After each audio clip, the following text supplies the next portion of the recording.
Does God exist? Welcome to Aquinasaday 15. Happy Feast of the Dedication of the Basilica of St. Mary Major. I'm Max, and today we ask Aquinas whether God exists. And he answers from Summa Prima Pars, question 2, article 3. Thus he writes,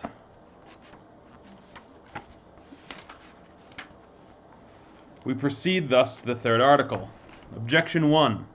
It seems that God does not exist, because if one of two contraries be infinite, the other would be altogether destroyed. But the word God means that he is infinite goodness. If therefore God existed, there would be no evil discoverable. But there is evil in the world, therefore God does not exist. Objection 2. Further, it is superfluous to suppose that what can be accounted for by a few principles has been produced by many. But it seems that everything we see in the world can be accounted for by other principles, supposing God did not exist. For all natural things can be reduced to one principle, which is nature, and all voluntary things can be reduced to one principle, which is human reason, or will. Therefore, there is no need to suppose God's existence. On the contrary, it is said in the person of God, I am who am, Exodus 3:14. I answer that the existence of God can be proved in 5 ways. The first and more manifest way is the argument from motion. It is certain and evident to our senses that in the world some things are in motion. Now whatever is in motion is put in motion by another, for nothing can be in motion except it is in potentiality to that towards which it is in motion. Whereas a thing moves inasmuch as it is in act. For motion is nothing else than the reduction of something from potentiality to actuality. But nothing can be reduced from potentiality to actuality except that something is in the state of actuality. Thus, that which is actually hot, as fire, makes wood, which is potentially hot, to be actually hot, and thereby moves and changes it. Now it is not possible that the same thing should be at once in actuality and potentiality in the same respect, but only in different respects. For what is actually hot cannot simultaneously be potentially hot, but it is simultaneously potentially cold. It is therefore impossible that in the same respect and in the same way a thing should be both mover and moved, i.e., that it should move itself. Therefore, whatever is in motion must be put in motion by another. If that by which it is put in motion be itself put in motion, then this must needs be put in motion by another, and that by another again.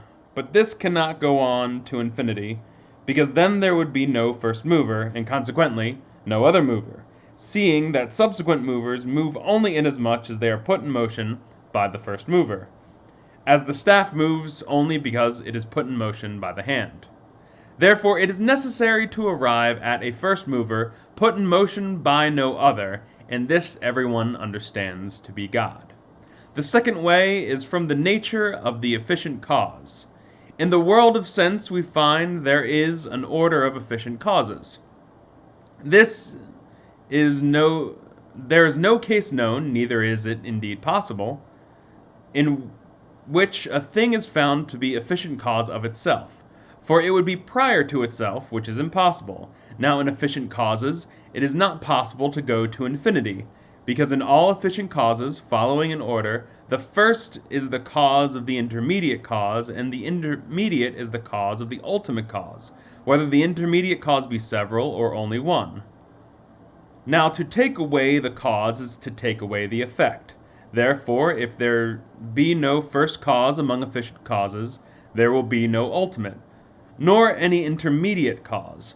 For if in efficient causes it is possible to go on to infinity, there will be no first efficient cause, neither will there be an ultimate cause, nor any intermediate efficient causes, all of which is plainly false. Therefore it is necessary to admit a first efficient cause, to which everyone gives the name of God.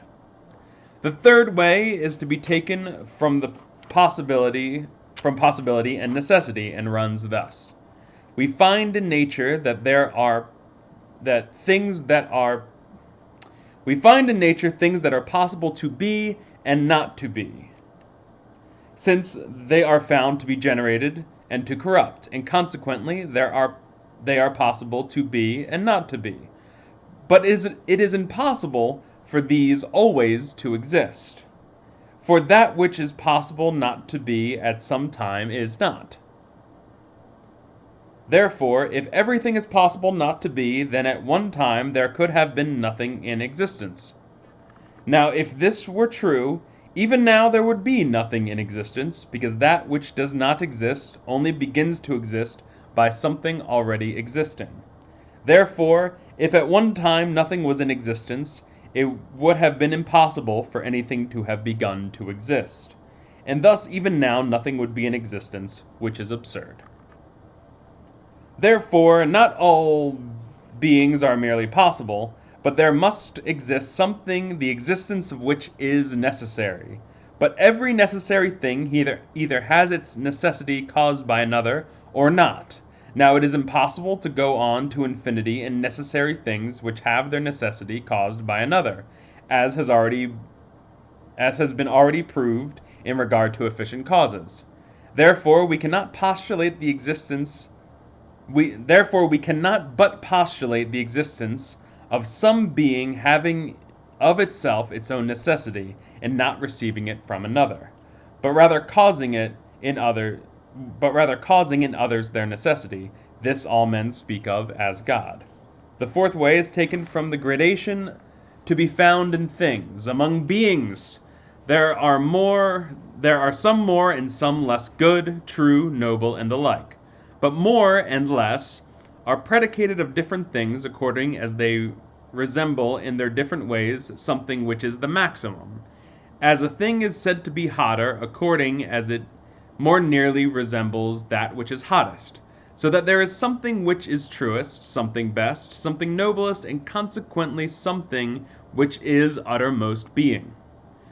For those things that are greatest in truth are greatest in being, as it is written in Metaphysics 2. Now the maximum in any genus is the cause of all in that genus. As fire, which is the maximum of heat, is the cause of all hot things. Therefore there must be something which is to all beings the cause of their being, goodness, and every other perfection, and this we call God. The fifth way is taken from the governance of the world. We see that things which lack intelligence, such as natural bodies, act for an end, and this is evident from their acting always or nearly always in the same way so as to obtain the best result.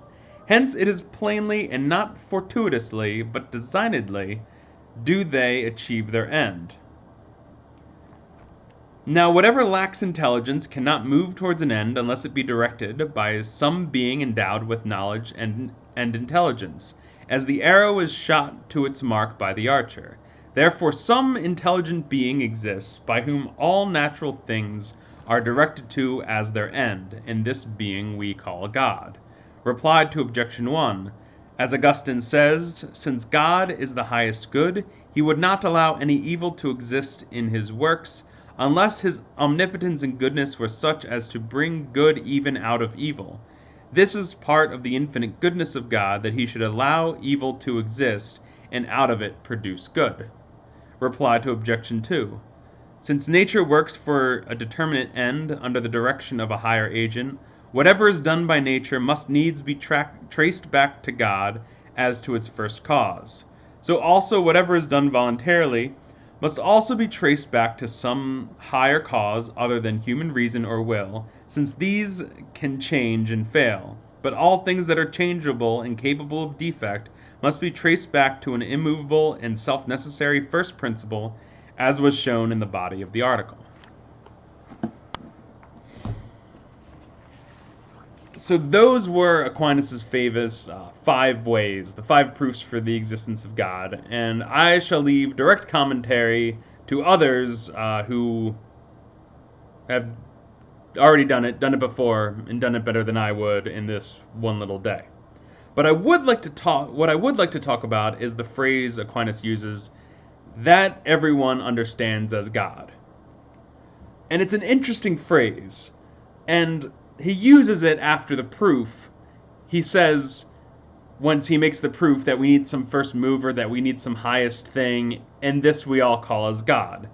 So this phrase that serves as a reminder that these proofs do not prove the totality of the Christian, Jewish, Islamic, or any other monotheistic religion's belief about God. These are simply proofs about a supreme being, a first cause of all things, etc.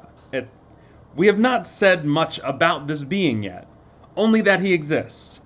The things of revelation have not yet come into play at all.